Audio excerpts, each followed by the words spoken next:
Hello and welcome to Script and Pencils, the comic book creator interview podcast, I should say, from the Comic Crush. Today, we're going to be joined by Gary Moloney on When the Blood Has Dried, which is the new high fantasy book from Mad Cave. That book is coming out in April, but the FOC is this weekend for the UK shops, next Monday for everyone else. So we wanted to get Gary on to talk about it. Let's talk to him now. Gary, hi man, how are you? Good, Paul. Good. Good afternoon to you. How are you doing? Yeah, good, thank you. Good, thank you. It's lovely to be joined by someone who's also in daylight hours. You're based in Ireland, is that correct? Yeah. I'm from Cork originally, but I'm in Dublin for my sins. So and this is one of the first interviews I've done where I'm actually on my same timetable. Yeah. So I'm not, I'm not up at the crack of dawn or up late at night, 4 coffees deep. Yeah, for this season, there's only been I think one I've done so far that's on my same time zone. So I'm always very grateful when it happens. I love it. We need more London-based and Ireland-based creators on the show. I think that's going to be my mission for this year. Speaking of Ireland, you've got this wonderful book out coming out, When the Blood Has Dried, which is would you say high fantasy is the right term? Yeah, I think it's high fantasy is the right way of describing it in terms of what the setting is. The way I kind of describe it to people is that it's high fantasy, but it's tonally a Western. Like right. If you often hear people talk, and I know it's trite to do that, it's this title meets this title, do those comparisons, but they are useful to a large extent. So I often say that it's if you mixed Red Sonja with something like Unforgiven. Because while it's set in a high fantasy world, really what it is that it's a Western or a crime story about a retired adventurer or the retired gunslinger in the spaghetti Western paradigm. Someone who's looking back over the life they've lived, a life full of violence, and really starting to question and feel the weight of all that. And to understand the impact that has had on them and on their victims to a large extent, and understanding that there's no forgiveness for that, but what they can do is to try to live a better life. So our main character, Maeve, was an adventurer in the classic high fantasy sense. She was someone who, if you were reading a fantasy novel series, would have been portrayed as the hero. She is part of a band of noble heroes in inverted commas, but really when you look at it and question what they were mercenaries, they were sellswords, they were hitmen backed by the state and backed by the government. And that's all very well and good when you're on side and when you're in the midst of it, but at the beginning of our story, and something that people might have seen through the preview pages, is she finds, having questioned that, having started to question her role in that structure, in that guild, finds herself on the receiving end of that same violence. And so we pick up the story then 5 years later, where having survived a near-death experience, having nearly been killed by the people who she once fought alongside, she's retired to this quiet rural village, and she's content there. She's running the local pub. She's found some semblance of a life that she can live with. And that all comes to a head when that very same guild that tried to kill her proposes opening up an outpost in her small town and risks challenging that bit of peace and that bit of quiet she's carved out for herself, but also risks unveiling to the townsfolk who have come to view her as part of the community as to what she was really up to and what kind of a person she was before she came to that village. Right. In terms of the setting, is that very much based on Ireland, or at least a mythical version of Ireland? Because that's the sense I got in reading the book. And I'm not sure if I would have, obviously via the names, you kind of get that sense, but I'm not sure I would have got it had I not known you were necessarily, you were Irish, just from our chats before. But are you basing it on a kind of island of myth, or is it is it very much meant to be its own kind of fantasy land?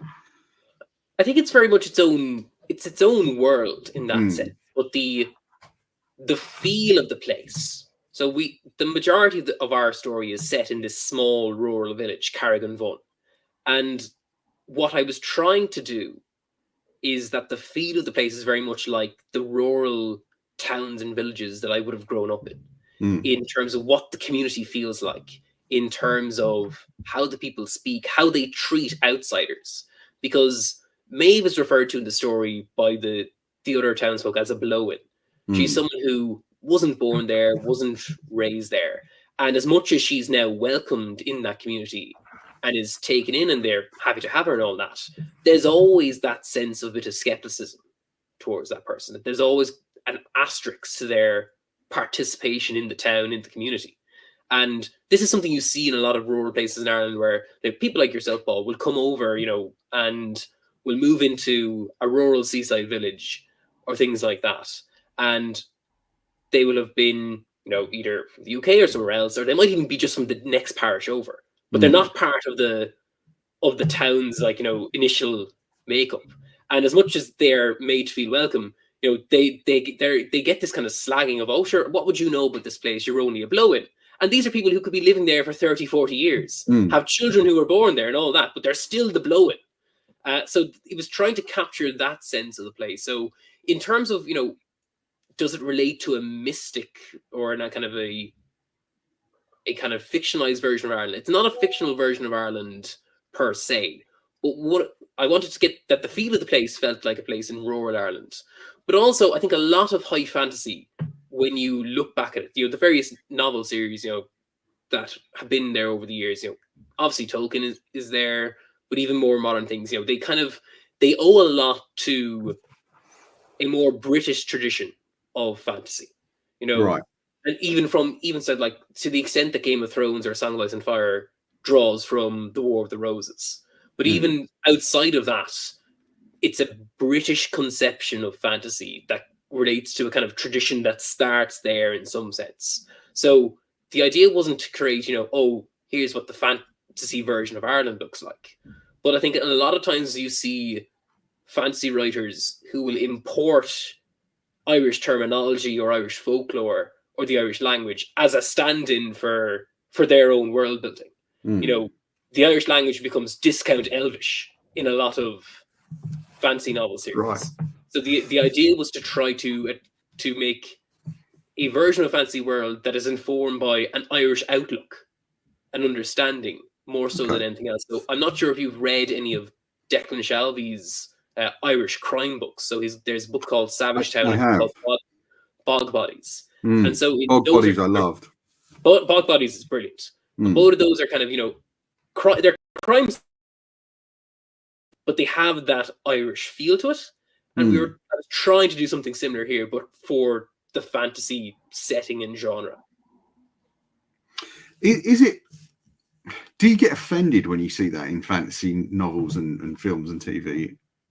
That sort of borrowing from kind of Celtic life and myth and language, is that something that offends you? I mean, or bothers you?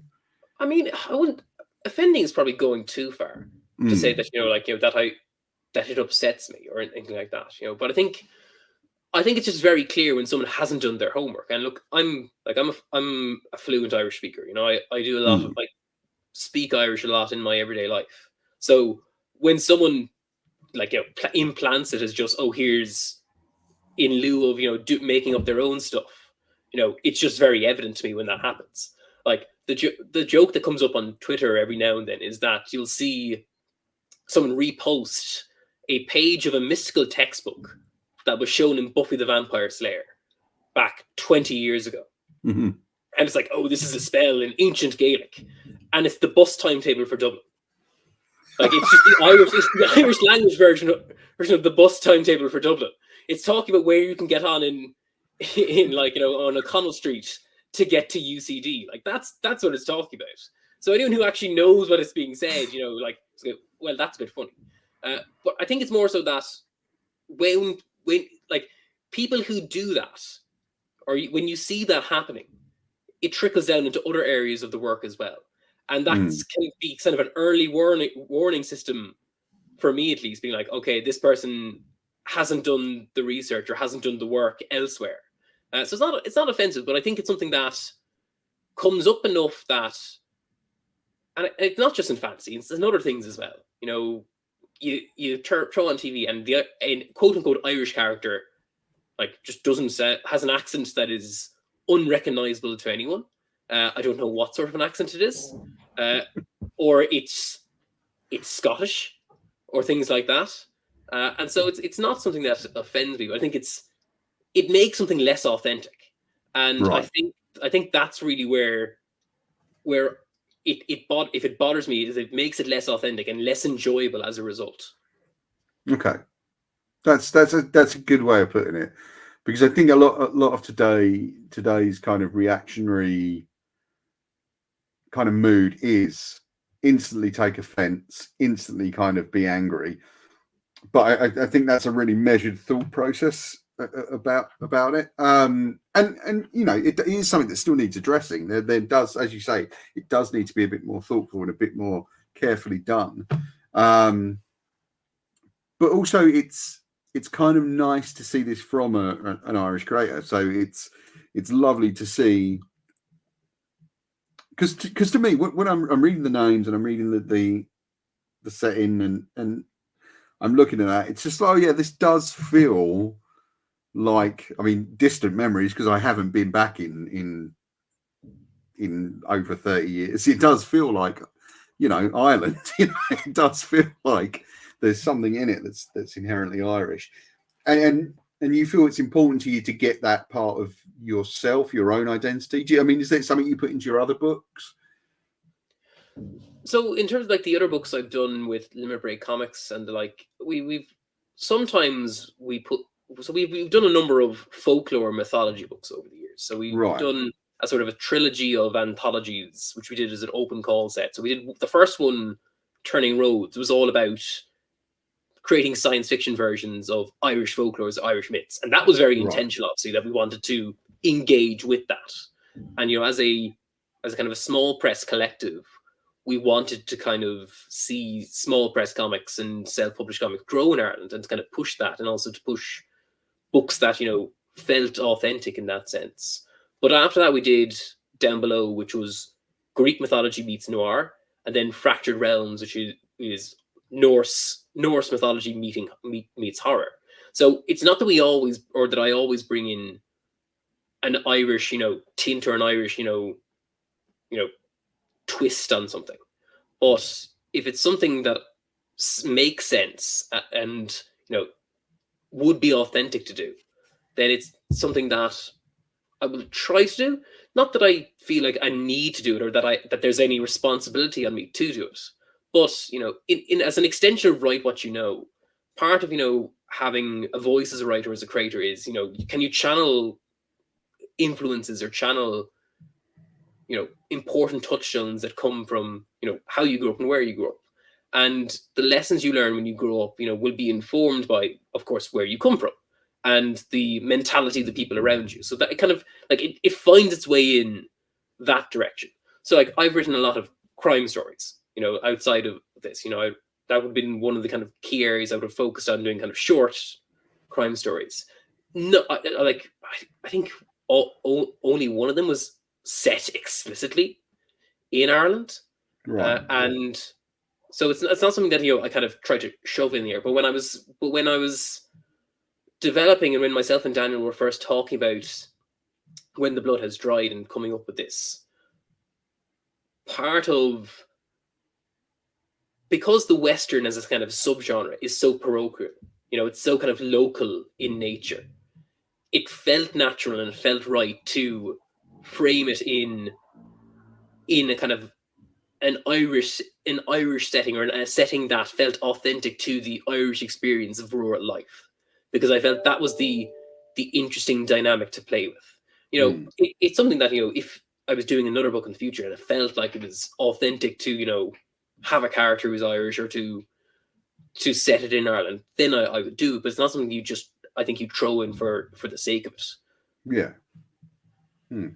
I think that's also key as well, is it does feel kind of completely organic to who the characters are and what you're trying to get across.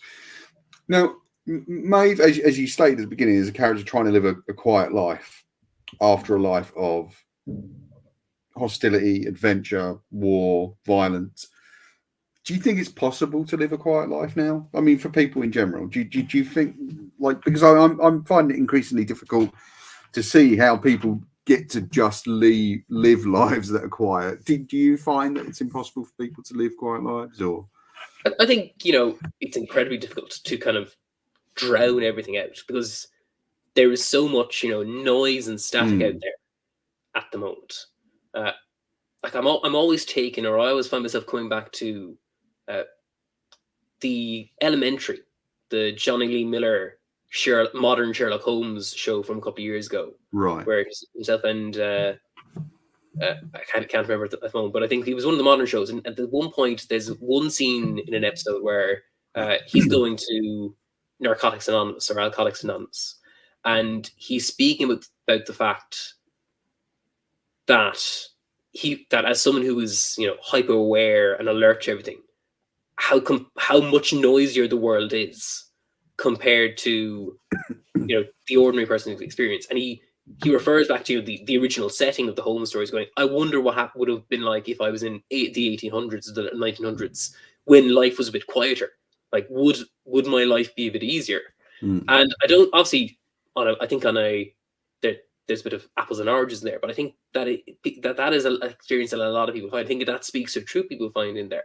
It's why, you have people going off on writing retreats. It's why people, you see people who might be working in corporate jobs or in the city in London and stuff, after 5 years of it, deciding, actually, I don't want this. I'm much more happy if I was say if you're working in a big firm, you have 5 years of it, and then you decide, actually, no, I want to go to a small firm in a small town or a smaller city, because it's just it's unsustainable. And I think that, particularly as you look at the way people's lives and how much we're looking at social media and we're looking at all these things, how much we become dependent on that in a way, I think it makes it much more difficult to try to have a quiet life, even as an ordinary person who isn't trying to escape anything.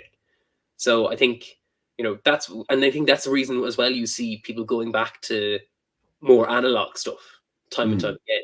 You see people, retreating back to using notebooks, retreating back to playing vinyl, or doing this or doing that, because they're trying to find ways or to create settings for themselves where they can kind of cut themselves off from the internet, from that noise, even if it's just for a small bit of time. Yeah, completely. That's, yeah. I think it's very difficult to kind of center yourself and not be influenced by your past, and equally difficult to kind of see a future and build one. So it's great that the character is struggling with that too. I was really impressed with the sort of decompression of the book, because, and I don't mean this as an insult, but not a staggering amount happens in that first book, and it's a short, or shorter than we are perhaps used to now, comic, because now we're kind of used to sort of 30-page issues, 36-page issues, 48-page issues, and it was so refreshing to get something that was 20 odd pages, but it moves really nicely, and you really get to build character and environment. Do you lean towards more kind of decompressed work, or what's your sort of preference, if you have one? Well, I think well, first of all, I appreciate the compliment on that side of things. When the Blood Has Dried is the longest thing I've written, up until it's my first series, creator-owned series being put out there. I've done a lot of short stories, 4-pagers, 5-pagers, and I've done one-shots, but I haven't done. This is a 5-issue series. Each issue is 20 pages, 100-page graphic novel size thing. So up until now, my stock and trade, how I kind of learned the craft of comics, was through 4-pagers, the Future Shock format. When I was starting to get into comics and to write comics seriously, I'd always had a foot in it, trying to, messing around with it. But when I took it seriously a couple of years ago, I decided, actually, I'm going to make a go of it. I set myself this challenge of doing a 4-pager every month, getting it drawn, getting it colored, getting it lettered, and putting it out there. And that was in part because I had done a course with PJ Holden in the Irish Writers Centre, which was Peter Holden of 2000 AD renown, who had put together this course essentially about creating a Future Shock. So the idea was, okay, I'll train myself up on essentially creating a Future Shock style story, or at least Future Shock length story every month. And then after a year, I'll have enough to put out as a collection.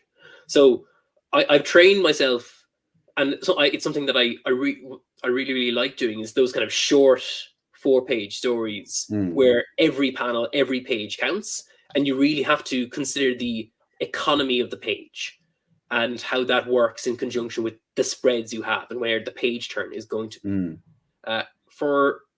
And I think that helps, obviously, though, that when you eventually are given more space, you know what to do with it then. Yeah. In terms of decompression, because look, I think that's something that's a hot button issue as well at the moment. People talk about raging against it or for it. The idea with When the Blood Has Dried in a lot of ways is that I don't think decompression in comics is a problem, right? Or I don't think that it's, but I also don't think it's a solution.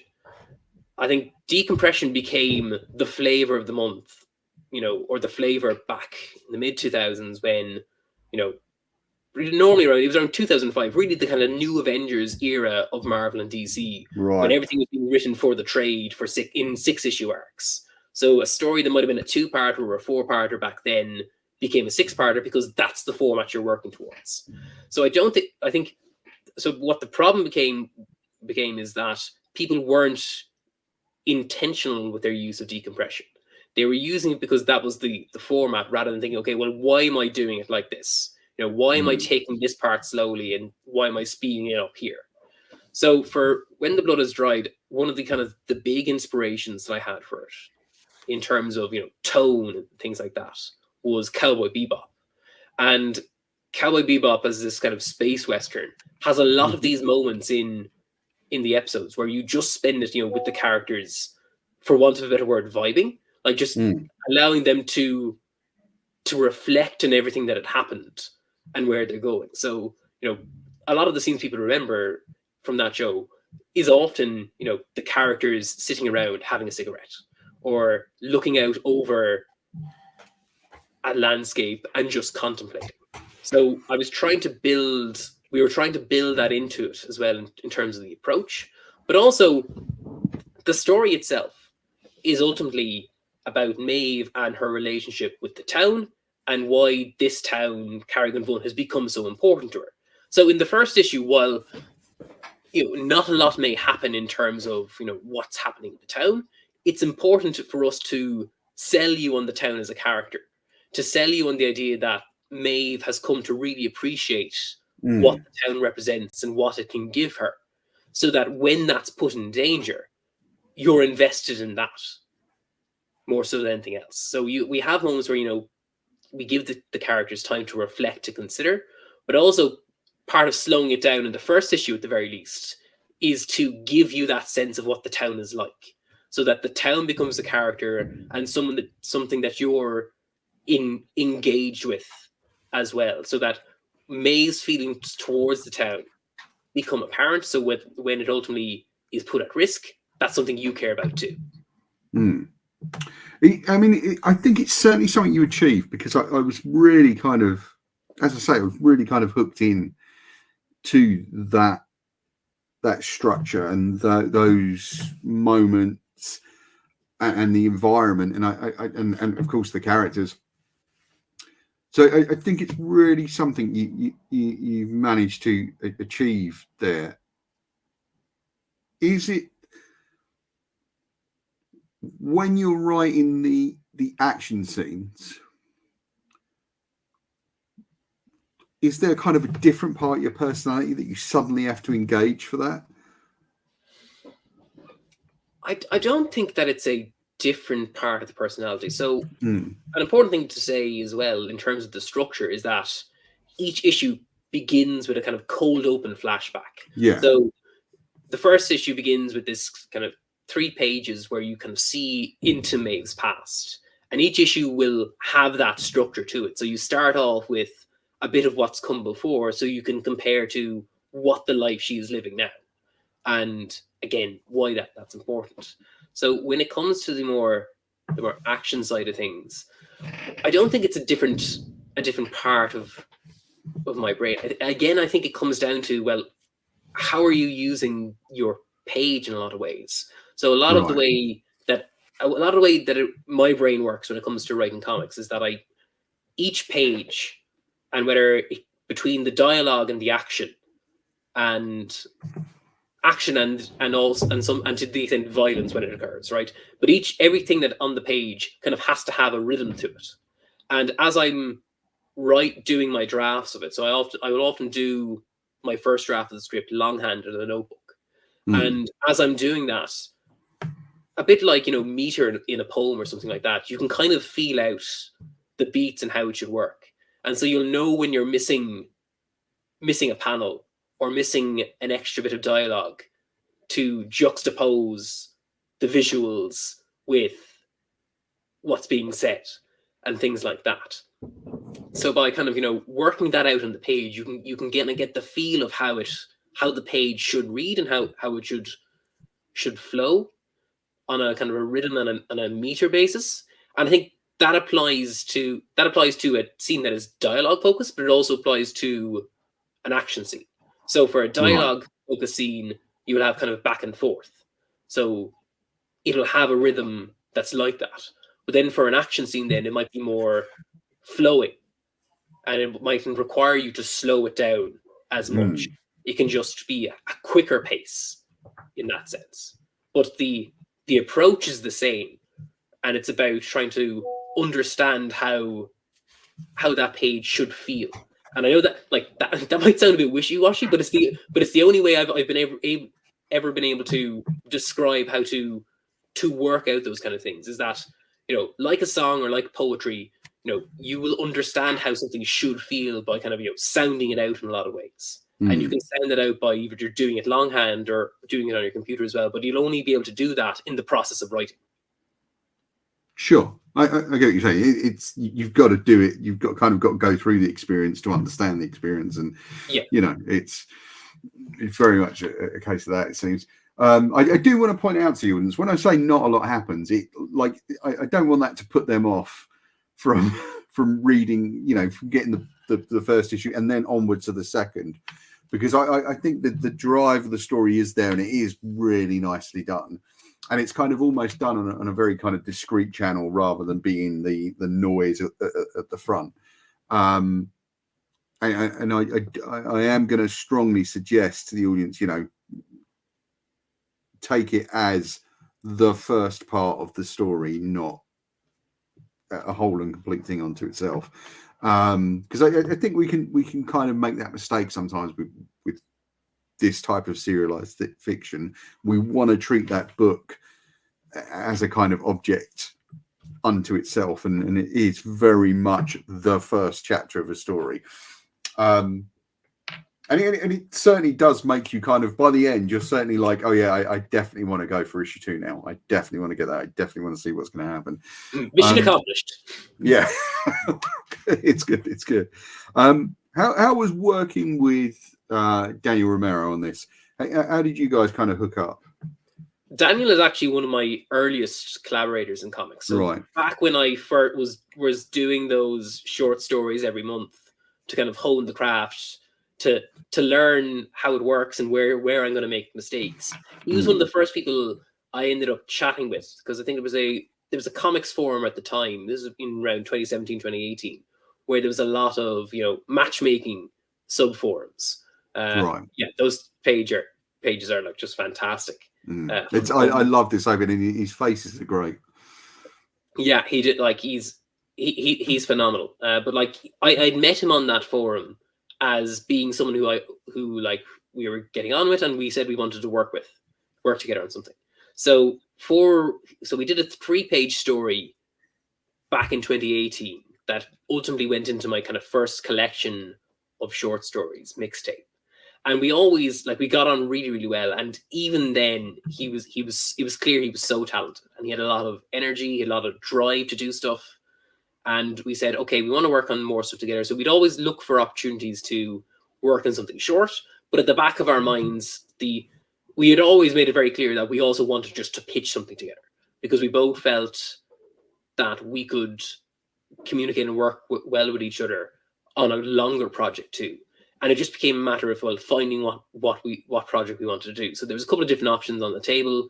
And when this idea kind of came around after I had my first experiences of playing tabletop role-playing games and the likes of Dungeons and Dragons, I pitched him this idea, and amongst a number of ideas, and he was like, no, I wanted to do that. And then it just became a question of being able to carve out time in his schedule, carve out time in my schedule to get the pitch together, and then to ultimately shopping it around and finding a wonderful home and a wonderful collaborator with Mad Cave Studios for the ultimate book. But yeah, he's phenomenal. And one of the things I'm most excited about for people, because he's done a lot of work in other spaces, but not a lot of work in mainstream comics. Right. You know, it's like, I'm excited for people to discover him as an artist. I'm a bit worried I'm going to lose him afterwards. But, you know, if that's my gift to the world, as I've introduced the world to Daniel Romero, then look, I'll take that as a win. It's nice. I can see him getting picked up quite quickly, and in fact yourself as well, because it's a really nice comic.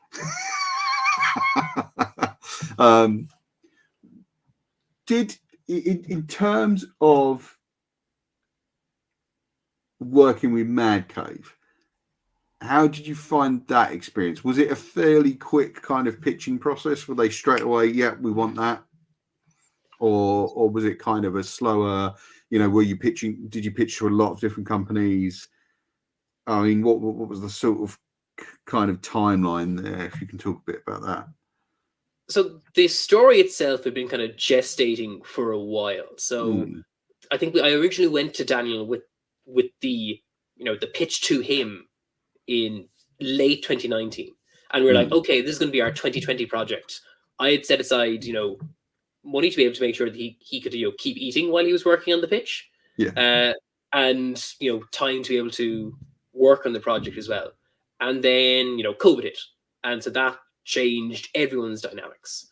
But one of the things it also did is it offered people a lot of opportunities. So you saw on Twitter a lot, on social media a lot, people were saying, oh, if you donate X amount to this charity, I'll review your script or I'll give you notes on something. And so I took up Mark Sable, who's a writer who has done a lot of work for all the companies, Marvel, DC, Aftershock, the whole shebang. He offered that up one day and I took him up on it. And so while I had written the first 5 pages, which are the first 5 pages of issue 1 as the pitch pages for Daniel, that kind of gave me an incentive to, all right, well, you got 15 more pages to finish off now, so you can send it on to Mark to review. So Mark came back and he said, look, he gave really, really positive feedback. And that kind of, you know, reinvigorated me in thinking that, okay, well, this is a book that we should be pursuing and pitching actively. And so we took it forward. It took us a while to just get the pitch pages together, because it had to be worked around Daniel's various other obligations. But once we actually pitched it to Mad Cave, because Mad Cave for a while hadn't been doing open submissions, right? But in 2022, because there was, and then the idea of pitching it around and getting it finished kind of took a bit of a turn in 2021 when I became a father. So different priorities arose there. So I had to focus on raising one child rather than trying to put my efforts into more creative endeavors or my creative children. But in 2022, I had the time to focus on it. And Mad Cave had opened up open submissions for the first time. And by that stage, we had the first 5 pages of the book, which are the first 5 pages that people will get when they buy the book in April.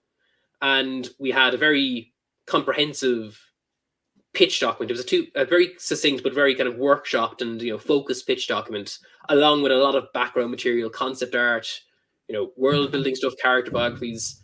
So we sent it into Mad Cave when they opened up their submissions for the first time, and quite astonishingly, we heard back in a couple of weeks. I had just come back from Thought Bubble, and I was kind of invigorated from that because we'd had a great show and it was good fun.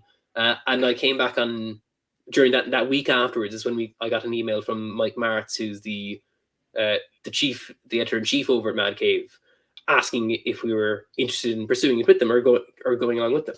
But since then, they've been a real wonderful collaborator on the project, and I don't use that word lightly either. A lot of times, like, you hear so many horror stories in this business about various publishers, but from day one, like, Mad Cave have been, in terms of the editorial support, in terms of the marketing support, and just as support for us as people as well, they've been wonderful. James Emmett is our primary editor on this book, and he's been like a wonderful champion and advocate for the book in the company, outside the company. But everyone from day one has made us feel like very, very welcome. That it's something that they believe in as much as we believe in. And I think that is just, it shows in the final product, because everyone is focused on trying to make this the best possible version of the book it can be, and to get into as many people's hands as they can. And it's a real kind of rising tide raises all boat situation, because obviously we as the creative team wanted to do well, but obviously the publisher wants it to do well too. So having that symbiotic relationship where both parties are as invested in each other's success means that we create I think a better book, a better series, and also a good working relationship. And this is something, if you ask anyone who's worked for Mad Cave to a person, they'll tell you that they've had similar experiences.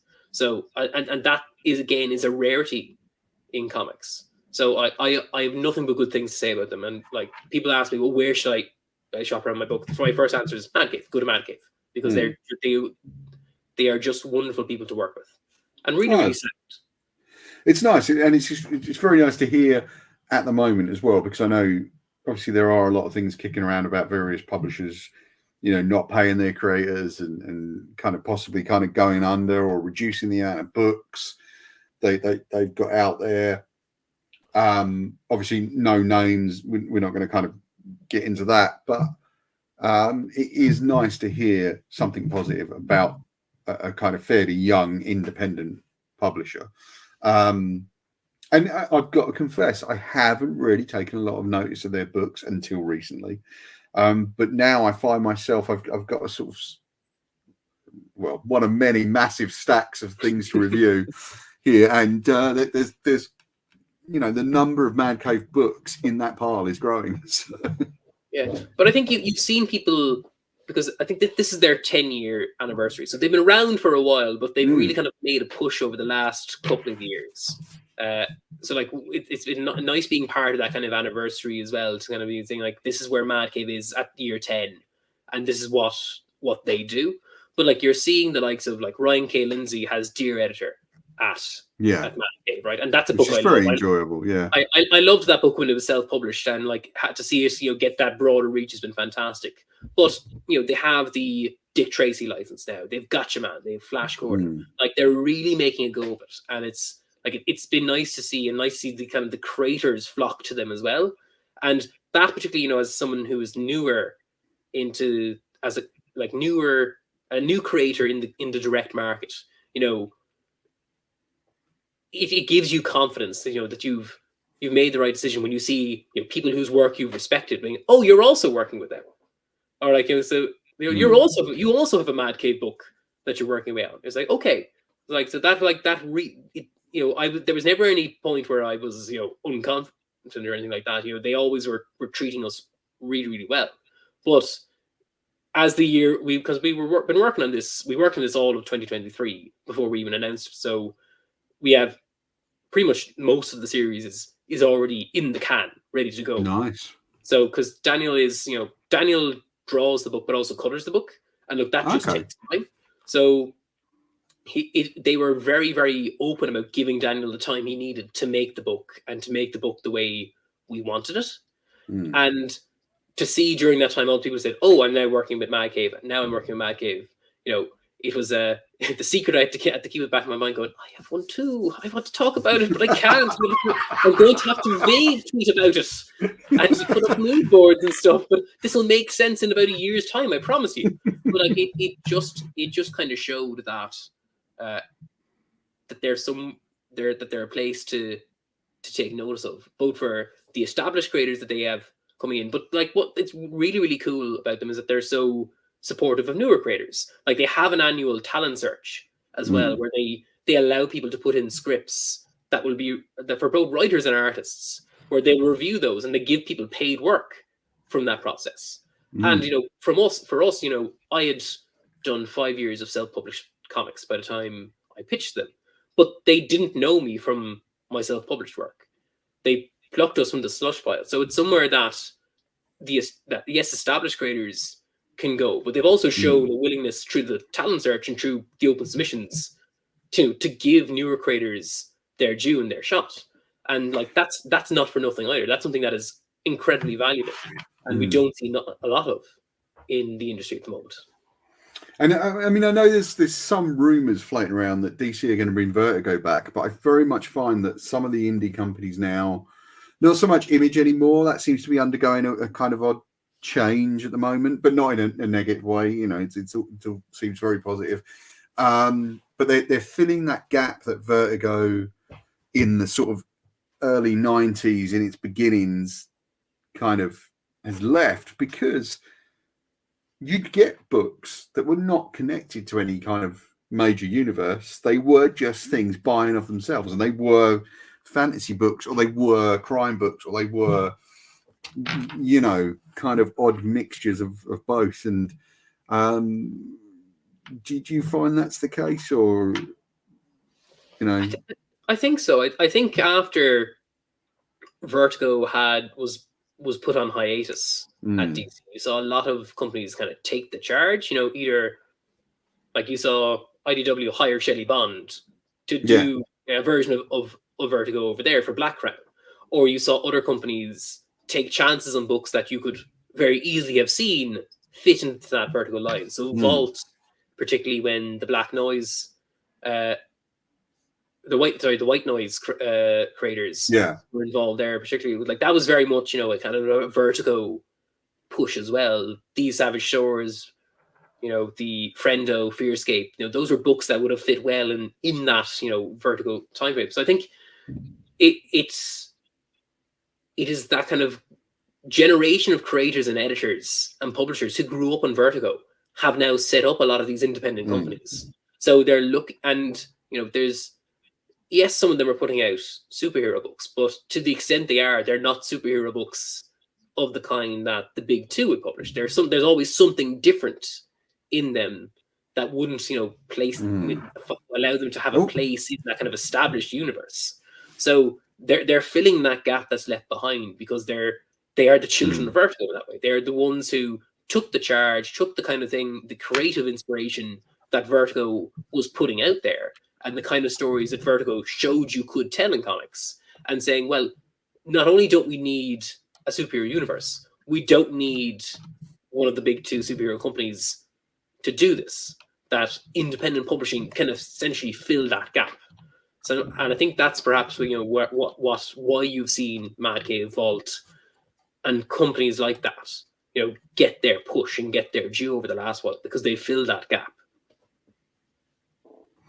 Completely. Like, it's so great to see. Like, I'm always really kind of, I mean, it's whenever I kind of get sort of down on comics, or I'm like, there isn't enough stuff out there that I'm interested in. And I mean, I've got fairly broad tastes. I'm always trying to broaden it a bit more, despite the fact that it often leaves me, as I am now. I know you guys can't see, I am surrounded by piles of comics. All I can think is, oh God, I've got to get through these and get the reviews typed. But I'm always kind of, suddenly buoyed up. When I look at previews and I suddenly see books, I see books like yours, or I see, it's my friend Brian Bullen who runs his own little kind of reviews thing in his spare time, Rapid Fire Reviews, who kind of suggested that I talk to you guys, and it's like it's always nice to see that there is a kind of movement of fans looking out for this stuff, even if I'm not necessarily doing that. They're kind of really on it, and I'm always happy to see that, and I'm certainly excited for this book, Gary. You know, I just think it's going to be an excellent book. Having read issue 1, as I said, I'm kind of really chomping at the bit for issue 2. So issue 1 is out on the 10th of April. Issue 1 on 10th of April, yeah.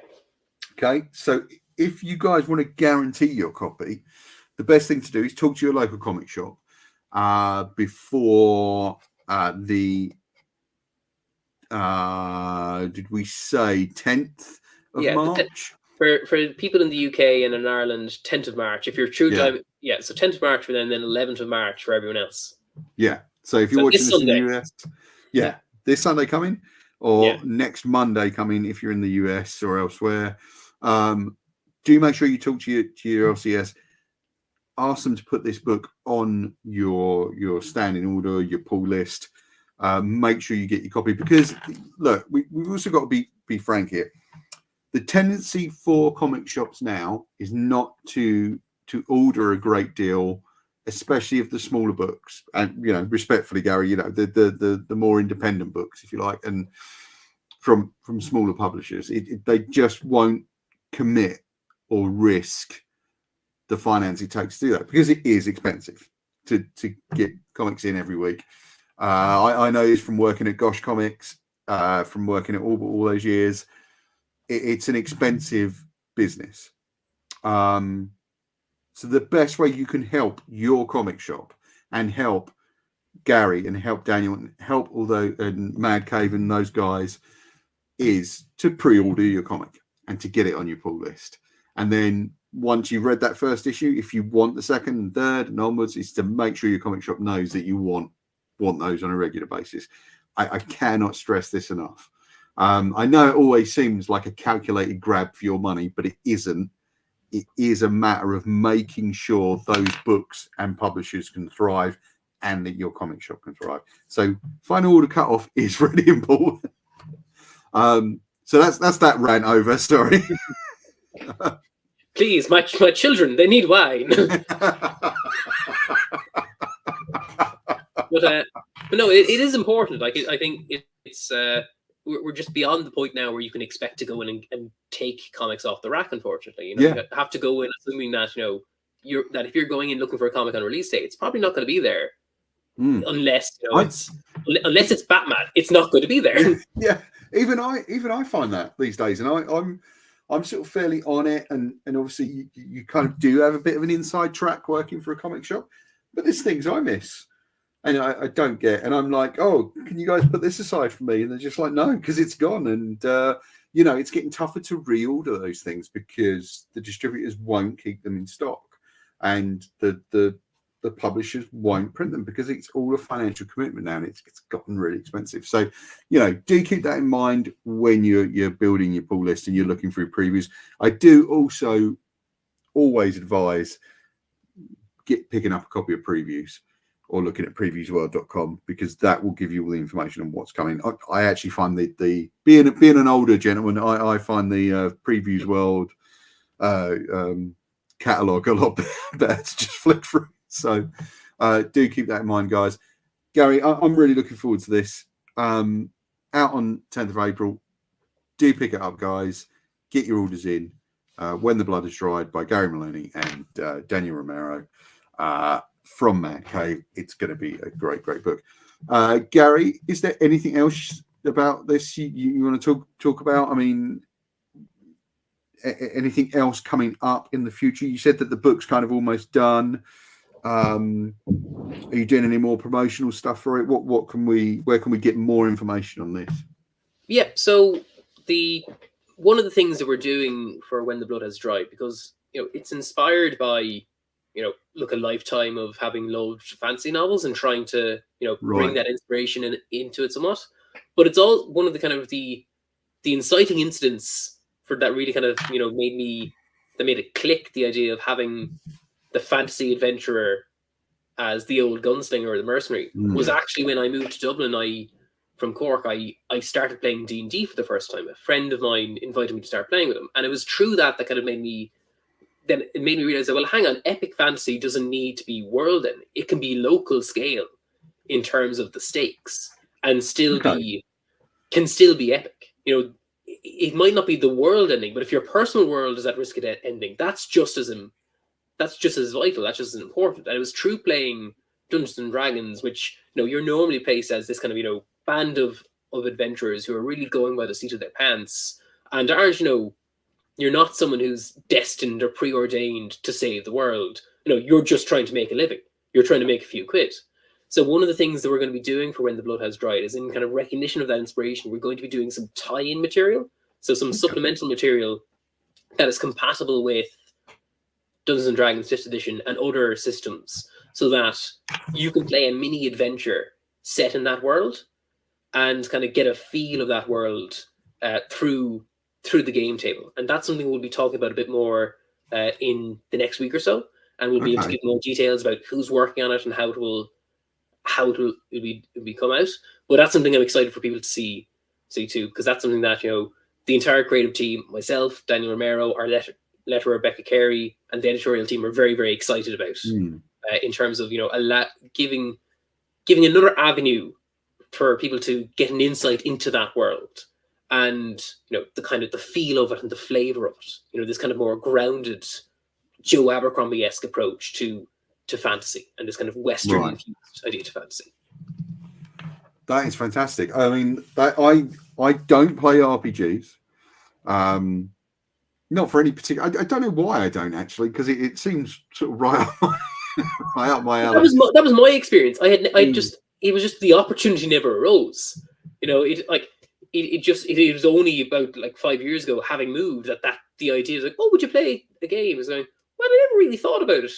I have no reason against doing so. But it's like it was one of those, like, you know, gaps in my nerddom that I hadn't really engaged with before. I'd be very interested to see how people find that experience of playing it. So you're launching, and is that something that's kind of going to be downloadable, or can you not say too much right now? It'll find its way into people's hands. So okay. Excellent. But it is something that will be available for people, and they'll be able to get it in an accessible format. Fantastic. That's great. That sounds really fascinating. I'll certainly be looking out for that myself, and I might even venture into you know, playing. A lot of the Gosh guys play D&D games, ball games, and things. So I might give that a go on one night they're playing, see if they're up for it. Gary, thank you so much. We will definitely try to cover the RPG element on the Comic Crush when that arrives next week. I really appreciate your time. You've given up nearly an hour today, and I'm really grateful that you did that. And I want to wish you and Daniel and the whole team all the best with this book. Thank you so much, Paul. This has been great. We'll have more on this as it sort of comes out. We'll almost certainly review the trade, I hope. So do keep an eye out for that. And check out all the reviews on thecomiccrush.com. Follow us at The Comic Crush. You see it just down there. Twitter, Instagram, Threads, Hive, everywhere, basically. Find us on Facebook. We are at thecomiccrush.bsky.social on Blue Sky if you want to follow us there, and do subscribe to the channel, because that helps me out immensely.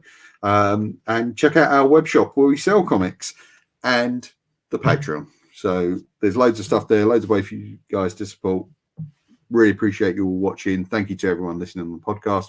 Gary, thank you to you. We're going to go now. Bye-bye. See ya. Bye-bye.